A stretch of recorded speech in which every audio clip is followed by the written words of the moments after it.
Hello everyone, welcome back to another tutorial. In today's tutorial I'm going to show you on how you can go ahead and cut and sew your elastic waistband pant. This was a requested tutorial. First thing what I did was to go ahead and fold my fabric into two. We normally fold our fabric like this, but in my own case I didn't fold it up like that because I already have two pieces right there. The next thing I'm going to do is to go ahead and draw a straight line, which is going to be the guide line, and I will draw another straight line right here, as you can see, because this side is not that straight. So I have two guidelines. First thing what I'm going to do is I will be minus my waistband from a, that's the elastic I'm going to be using. Whatever elastic you're going to be using, you're going to go ahead and measure it up. So the elastic I'm going to use is 1 inch, so I'll go ahead and mark 2 inch because we need to fold it over and over, making it 2 inch. So my measurement is going to start from that 2 inch downward, but remember our elastic is 1 inch, so I am going to go ahead now and minus that 1 inch from there. Can you see what I'm doing here? I'll place my measurement from that 1 inch downward. I'll mark from the waist to the hip depth, from the waist to the crotch depth. How to get the crotch depth is by dividing your round hip by 4. I'll be adding 1 inch to it. You can add 1 inch depending on how you want it to be free. You can add 2 inch, but me, I will just go ahead and add 1 inch. Then I'll go ahead to mark the length of my short. My pant is short, okay? After doing so, what I'm going to do is to go ahead and take my round hip, divide it by 4, which is 36 divided by 4 is going to give me 9.5. I will mark that up, and I also mark it up on the crotch depth line like this. So once I am done doing so, the next thing what I am going to do is to go ahead and extend my crotch extension. How do you get your crotch extension? Is by dividing 1/4 of your hip, all right, to get your crotch extension. Remember, divide 1/4 of your hip to get a crotch extension. You mark that up and you connect it up like to meet up the hip depth line. I'm going to go in by 3/4 inch. You can do 1 inch and connect it all the way to this point. I'm going to go down by 3/4 inch. Remember, I went in by 3/4 inch, went down by 3/4 inch, connect it up like this. I'll measure up whatever I have on my crotch depth line. I will go ahead and mark it on the hem. I will add 1 inch to it because I don't want it to be really, I don't want it to be a fitting pant. Okay, after doing so, I will connect and I'm going to go ahead and cut that up. Once I am done cutting this front, the back is going to be very easy for us to cut. So I'll just go ahead and take my pieces again to my front, make sure that I have extra piece at the waist at the top.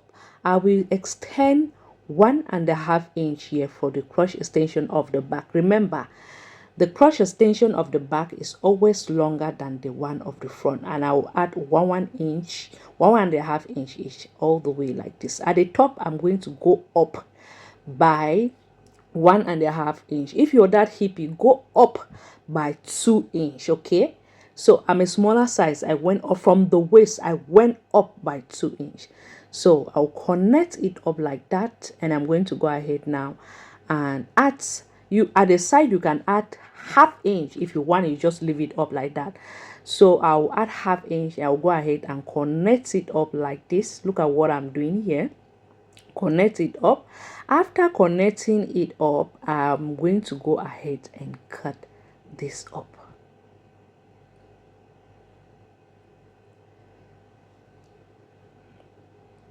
Now that I am done cutting it up, the next thing we're going to do is to go ahead and stitch it up by 1/2 inch, for depending on the allowance you did add. I did not even add an allowance because I use my hip measurement here.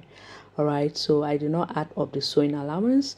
But if you're using a fabric that is not stretchy, go ahead and add an allowance. Okay, now I'll go ahead now to join the side of it, and I'll also go ahead to join the inseam of the pan by 1/2 inch. Remember to add your sewing allowance. I repeat again, remember to add your sewing allowance, okay? After doing so, I will cut up the threads and join the inseam like you can see me doing. Now we have something like this. You can go ahead and press this up. All right, make sure you press this up before you go ahead now to do the band. Now this is the elastic I'm going to be using. This is where we are going to be needing our waist measurement. So depending on how stretchy your elastic is, you're going to take your round waist measurement minus 3 inch or minus 4 inch, like I said, depending on how stretchy your elastic is. I'll go ahead and join it up with a zigzag stitch. Now this is what I am going to do. Remember, when I was cutting this band, I did add 2 inch for the elastic band, okay? So I'm going to go ahead now. I will fold ½ inch at the top.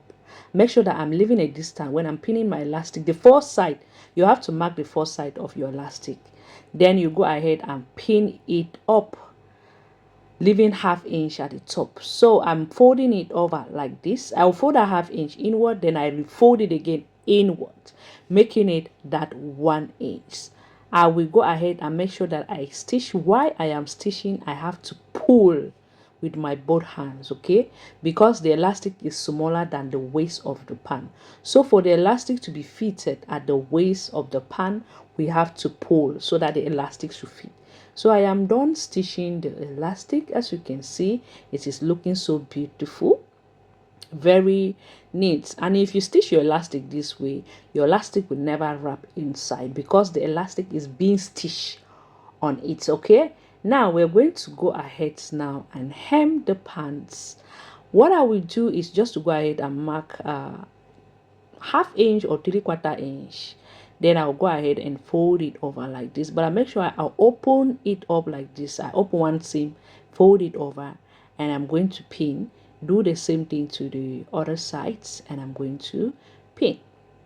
All right, here I'll also do the same thing, and I'm going to pin it up. After pinning, I will take it to my machine. I'm going to go ahead and tack that up. This is the easiest way for you to to hem your pan. You know, sometimes when we stitch a short pan, it's normally, sometimes it end up looking funny. So make sure that you do this. Then after that, just remove it up and turn it up like this, and you already have the guide there to go ahead and just hem it up. Or you can just give it a press now to be sure. I'm going to stitch it up like that.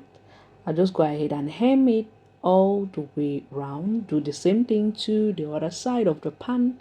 After that, I went ahead to press that up. Look at how it's looking. Like I said, it was a short pan. I hope that this tutorial was helpful to you. If it was helpful, please don't forget to follow Anita Handmade Creation on Facebook, YouTube, and TikTok. I hope to see you some other time. Thank you so much for watching. Bye bye.